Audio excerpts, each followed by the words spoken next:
সোমবার বিকেলে নবান্নে রাজ্যের সমস্ত পুরসভার চেয়ারম্যান ও এক্সিকিউটিভ অফিসারদের নিয়ে বৈঠক করেছিলেন রাজ্যের মুখ্যমন্ত্রী মমতা বন্দ্যোপাধ্যায়। বৈঠকে বাদ রাখা হয়েছে কংগ্রেস পরিচালিত ঝালদা পুরসভা ও বাম পরিচালিত নদিয়ার তাহিরপুর পৌরসভাকে। এরই প্রতিবাদে আজ সকাল 11টা থেকে বিকেল 4টে পর্যন্ত তাহিরপুর পৌরসভার সামনে অবস্থান বিক্ষোভ শুরু করে সিপিআইএম কর্মীরা। অবস্থান বিক্ষোভে সামিল হয় তাহিরপুর পুরসভার চেয়ারম্যান উত্তমানন্দ দাস সহ পুরসভার একাধিক অস্থায়ী কর্মীরাও।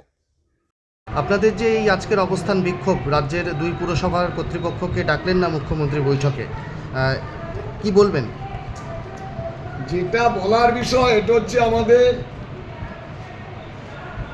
কলঙ্কতম দিন, যেখানে রাজ্য সরকার সমস্ত অন্যান্য পৌরসভার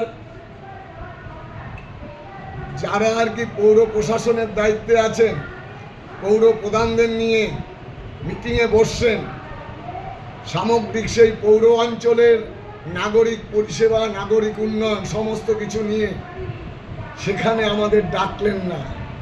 এর জন্যই তাহিরপুরের বাসী এবং ঝালদা পৌরবাসী আজকের দিনটাকে আমরা কলঙ্কতম দিন বলে আমরা আখ্যা দেব।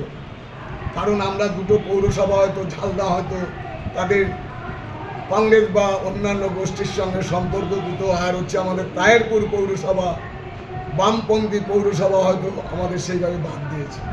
চিঠিতে তো উল্লেখ করাই আছে, all executive officers and municipality chairmen except Tahirpur and Jhalda পৌরসভা।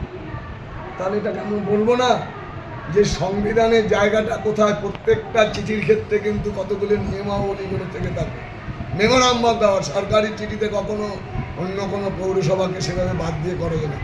এটা তো রাজনৈতিক আলোচনা না, এটা পৌর উন্নয়ন বিষয়ক আলোচনা।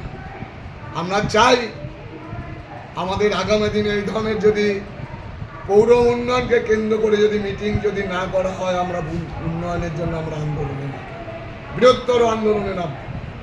আপনাদের আজকের অবস্থান বিক্ষোভে তো একাংশের অস্থায়ী কর্মীরাও সামিল হয়েছেন, এতে পুরসভার স্বাভাবিক কাজকর্ম কতটা ব্যাহত হচ্ছে? না, এখানে পৌরসভার কোনো রকম কাজকর্মের কোনো বিঘ্ন ঘটবে না। তারা আর কিছুক্ষণ